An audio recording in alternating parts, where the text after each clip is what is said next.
Okay, it's my great pleasure to introduce Professor Nima Arkani-Hamed as our after-dinner speaker. I've known Nima for a long time, since he was a graduate student at Berkeley, in fact. After that, he went on to SLAC and Stanford as a postdoc, and then was rather rapidly snapped up by Harvard, where he became a full professor, and then moved on to Paradise, as it were, the Institute for Art Study in Princeton, where he is now. So he's one of our most renowned theoretical physicists in particle theory and cosmology. He's visited here for the past couple of days, and in 2 days he will have given, I think it's 5 or is it 6 talks? 6 talks, this is the 6th one now. It's quite amazing. Anyway, so today he successfully persuaded us that quantum gravity, string theory and so forth, was on very large scales could be reasonably well understood with the anti-de Sitter universe in that framework. And just to provoke him slightly, let me mention that the one prediction then of string theory as it exists from anti-de Sitter space is that of a negative cosmological constant, which, as I think we all know, is probably slightly far from reality. Anyway, with that as a beginning, he's going to tell us something different, I'm sure. So, Nima. Thank you. So, thanks. So it's been a terrific visit and a lovely dinner. And you'll all be. I think I was asked to talk about emergent time, and I assure you right away that emergent time here does not mean extra emergent time for me to talk.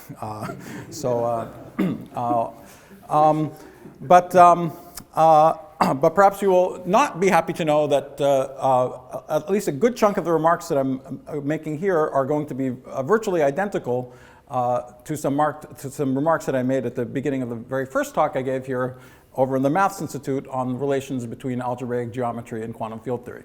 But believe it or not, that the remarks that I made at the beginning of that talk will actually be relevant to the remarks to the subject that I'm talking about here.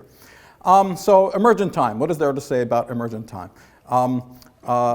The idea of emergent time. The first thing to say about it is we have absolutely no idea what it should mean, if it even makes sense.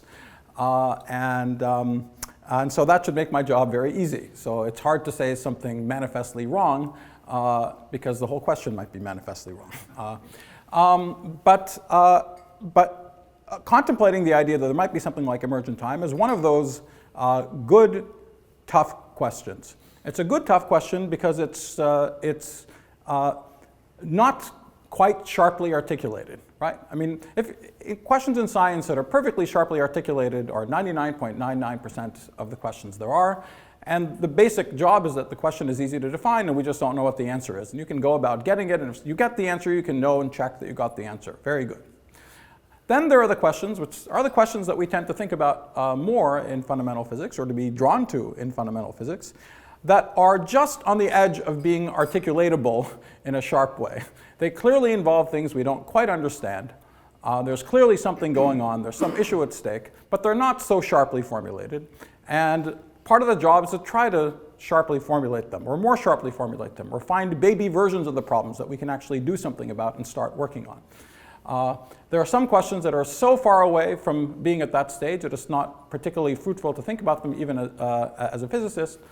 But the question of emergent time, if it makes sense, is probably not one of those questions. It's something that's just on the edge of being articulatable, interestingly enough, that we might be able to do something about it. And that's what I want to tell you about. So Joe just reminded us of this wonderful fact that was learned by string theorists in the last 10, 15 years, that not that it's a prediction of string theory, but that if you have universes with a negative cosmological constant in anti-de Sitter spacetimes, if we go out to very, very large scales, we can talk about the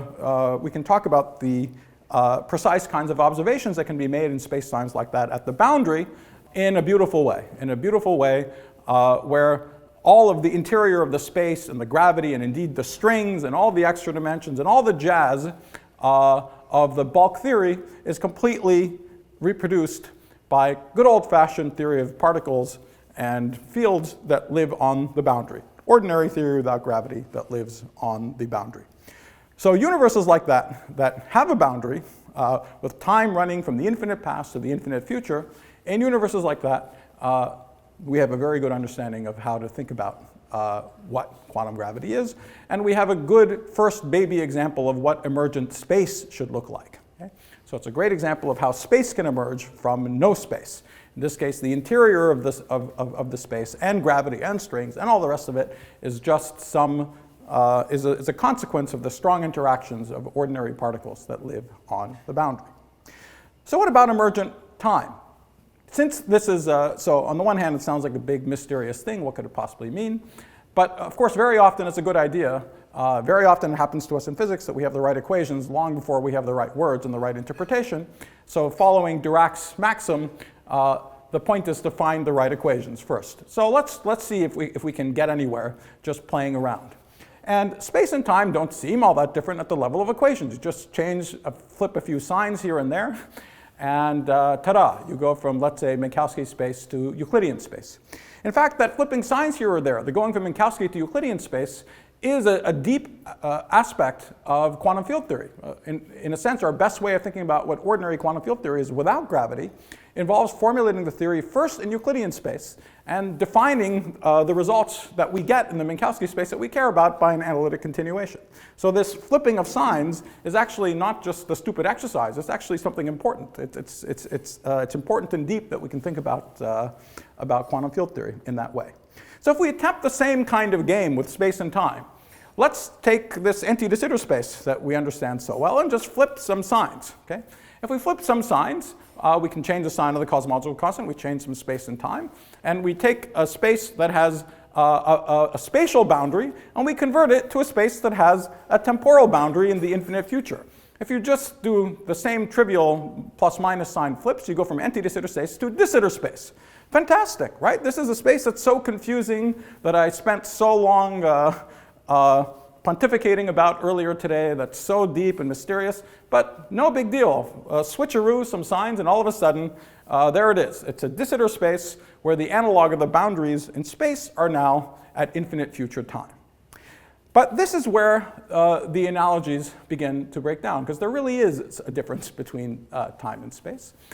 In the case of empty de Sitter space, the kinds of questions we talk about are correlations between what happens when we ping the system at early times and see what comes out at late times. The analog of those correlation functions in de Sitter space are things that no observer can measure. Okay? There are correlations between things that are going on at widely separated points at infinite future time. And only some putative God's eye picture of the entire universe would have access to those observables. They don't deserve to be called observables in any operational sense of the word. And actually associated with that, likely associated with that fact, is that we strongly suspect that de Sitter space isn't stable. And that in fact, the only way we know how to get de Sitter space involves these possibilities for it to decay out to other vacua. And so the probability that if you start with one de Sitter space, you end up in that de Sitter space everywhere should be 0. And yet in this picture, that's not true. Okay? So it seems that simply switching time and space in this case, something that's so successful elsewhere, just gives us something that we don't know how to interpret. So, and other similar attempts to do something simple-minded like that lead to similar difficulties. So it's not the situation where you just do something naive and it works. You do something naive and it's confusing. Right? So what can we do? What can we do in this when we're confronted with this kind of question? Trying to figure out what emergent time might mean sounds on the face of it to be almost impossible, right? Because physics has changed a lot in the last 400 years. But one thing that has always been about is talking about how things move around in space as they evolve in time. And if we don't even have time to talk about it, it's not even clear what physics is supposed to be about. So how can we possibly make some progress on this question? Well, there's one obvious way of making progress, which is to try to confront questions where issues involving time, its beginning or its end, or some confusing aspect of it, show up. Okay? But not to choose the hardest versions of questions like that, but the easiest versions of questions like that are as closely as possible continuously connected to other things that we understand. Okay? So that's the most obvious way to go. So for instance, one obvious place where emergent time has got to play a role, whatever it means, is near the Big Bang singularity. Similarly, if we have universes with a big crunch, we need to figure out what emergent time might mean as we go there to understand the end of time. But a way that we can perhaps approach the question of understanding emergent time close to big crunches is to exploit the fact that the inside of a black hole is very much like a collapsing universe. And if you jump into a black hole, the reason you eventually get sucked into a singularity and die is very similar to what would happen to you in a crunching universe. The geometry is in fact almost identical to a crunching universe. It isn't homogeneous, but apart from that, it's very, very similar. So trying to understand the fate of the observer that throws themselves into a black hole and eventually gets crunched at a singularity, trying to figure out what happens there, is a question that on the one hand brings up the issue of what the end of time is supposed to mean. But on the other hand, it's connected to something, the formation of a black hole and its ultimate evaporation is physics that can be measured with observations that start and end at infinity. Okay? So the entire scattering process, the process of forming the black hole and watching it evaporate, is something that is attached to a precise observable that we can talk about. So one obvious program is to try to figure out how, from the information of all the radiation that comes out, ultimately all the Hawking radiation that comes out, how can you reconstruct the inside of the black hole? How can you reconstruct information about what was going on in the black hole? And that has been a long-standing problem. We now believe that all the information does come out of a black hole, but how precisely to figure out the experience of someone who falls in from that data is something which has been a long-standing problem. There's been a recent controversy over the last 1 or 2 years about crazy things happening near the horizons of black holes called firewalls and things like that. I would be stunned if there was such a thing as a firewall, but it spurred people to think more carefully about how to do that. And there's actually been some very nice recent technical work on figuring out how to embed and talk about the physics, not close to the singularity, but at least as you cross the horizon, on the other side of the horizon, how you get to talk about the other side of the horizon of the black hole in the language of something you can measure out at infinity. Okay? So there's a very long way to go, but that's an example of a way we can start making progress on the question of what emergent time might mean, to start by connecting it to something else that we understand. Okay, so that's one kind of strategy. There's another kind of strategy which doesn't involve actually thinking about black holes or singularities or cosmology directly at all. This is what I'll end with, and this is the part which is identical to what I told my mathematician friends on Monday. You see, this is a very big step. If it's really true that we have to figure out emergent time, if there's some way of thinking about physics where space and time are going to be emergent, it sounds like it's a big deal. Okay? Even these remarkable equivalences and dualities that we found have not forced us to make such a radical step. Okay?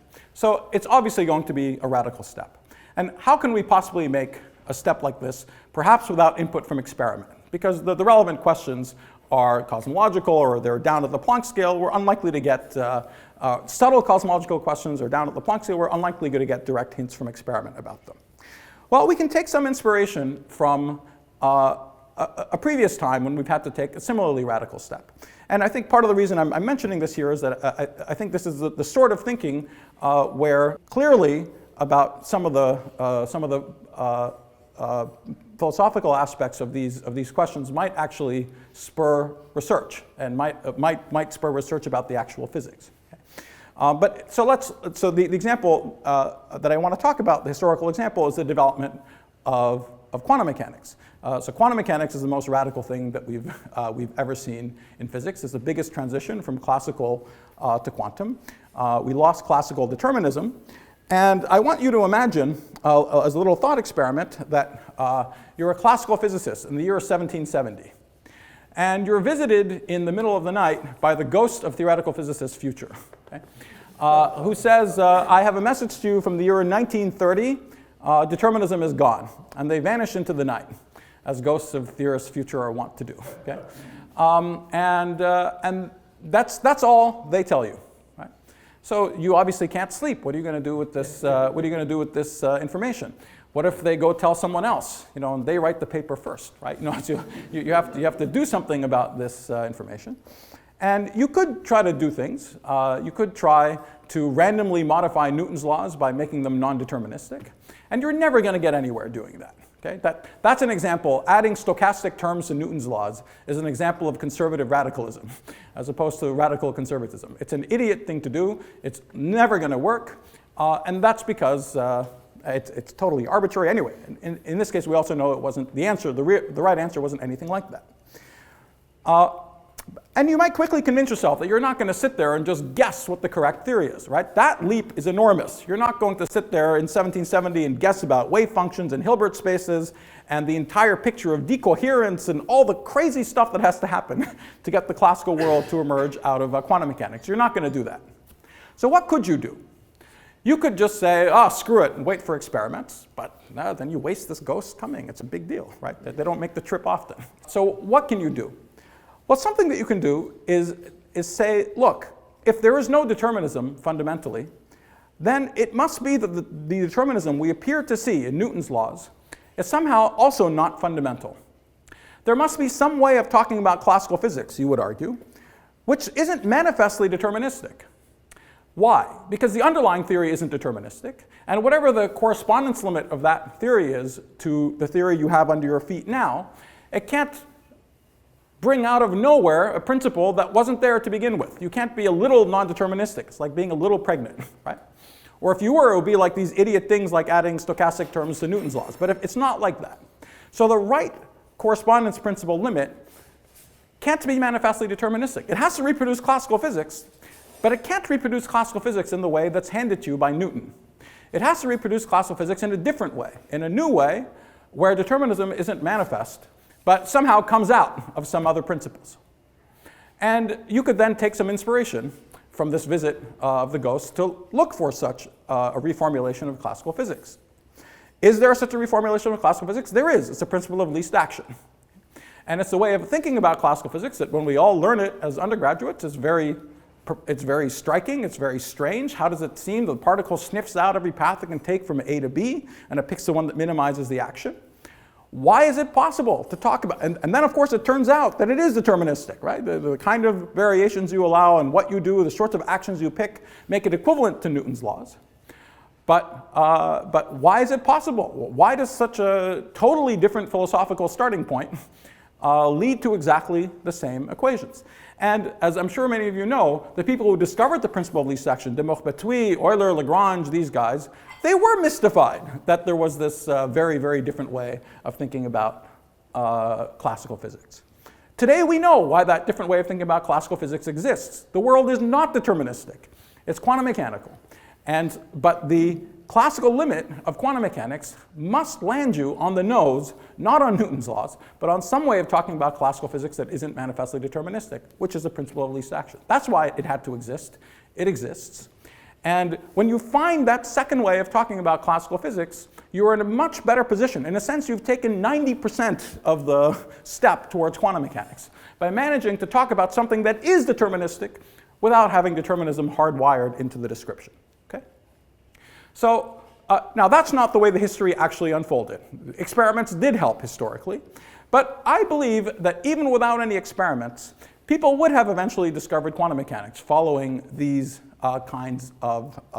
following this kind of logic. It would have taken a lot longer because you would think about why the principle of least action exists, and you would eventually think in terms of some stationary phase argument. In fact, Hamilton was playing games like this, writing down formulas that looked vaguely like the path integral, exponentiating the action of the phase, and so on. Okay?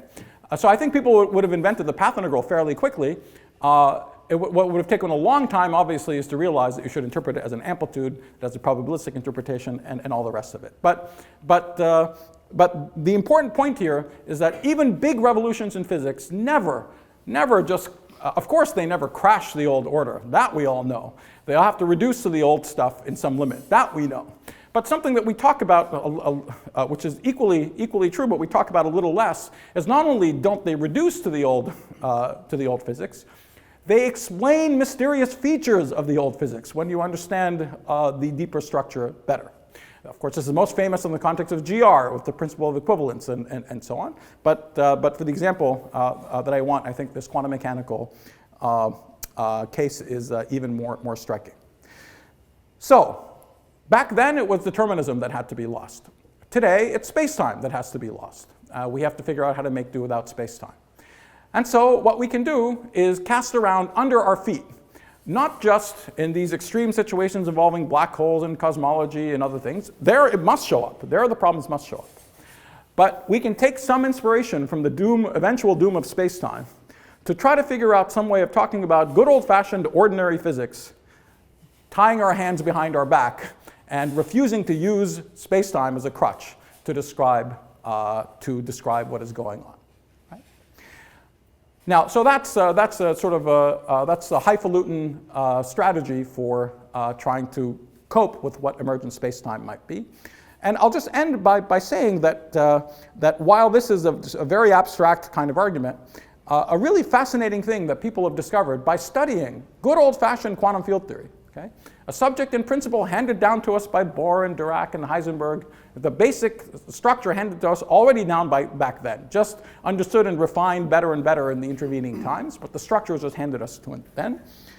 We've understood, especially in the last 20 years, that this structure has just absolutely miraculous properties that are not manifest in the way it's handed to us. Okay? At first, people started noticing this in situations where, when the interactions between the particles are weak, we think we understand what's going on. Okay? And particles bang into each other, and everything is fine. And people like Feynman even gave us these visual ways of thinking about how all the interactions happen. But when the interaction between the particles gets strong, our usual analytic methods break down, and so something new happens. In principle, we could simulate things on a computer. In practice, we can't even do that except with a great deal of work. We've done it for the usual strong interactions, but for many other theories, we don't know what happens. And so people would like to know what happens when the couplings become strong. And what was discovered 20 years ago is that, so there'll be monsters. We don't know what's going on when the coupling becomes strong, but what people started discovering 20 years ago is that when the couplings become strong, remarkably, many quantum field theories have a totally equivalent description in terms of other quantum field theories. Okay? These other quantum field theories might have a completely different, seemingly, if you believe that things like gauge symmetries are fundamental, you would be shocked to discover that these dual quantum field theories have totally different gauge symmetries, totally different particle contents. But when the interactions of one theory is weak, the interactions of the other theory are strong. And so it's not manifestly inconsistent, and the end result for the observables of the two theories are identical. Right? The most dramatic example of this is the correspondence that we've alluded to many times today, that a gravitational theory and a gauge theory can be identical. I mean, that's another miracle that is not manifest at all. You stare at the diagrams of Feynman, what Bohr and Heisenberg, et cetera, handed us, and Dirac and Pauli. If you told them, hey, your theory in some regime is identical to the theory of gravity in one higher dimension, they would think you're nuts. But it's true. So when it's one or two miracles that happen, you think, oh, those are miraculous things. But at some point, the number of miracles start becoming comparable to the number of ordinary things going on. And if that happens, it strongly suggests that you're thinking about it wrong. Even this standard physics, not new physics, even this standard physics we're thinking about, perhaps not quite right. And in the last 10 years or so, it's become obvious that even when the interactions are weak, even in a place where we, in principle, understand what's going on, thanks to Feynman and friends, even there's the usual space-time picture for what's going on tremendously complicates the computation for what actually happens when you throw a bunch of particles in together and watch them come back out. And the final answers are shockingly simpler than what you would expect from these space-time descriptions of what's going on. So both when the couplings are strong and when the couplings are weak, by insisting on describing the physics in a way that makes space-time front and center, we hide things, we obscure things, we make things that are simple complicated, we appear complicated. we completely obfuscate the fundamental similarities between what look like different physical theories. The only reason they look different is that if you insist on giving them a space-time description, you have to use different words to describe them, but they're in fact identical. Okay?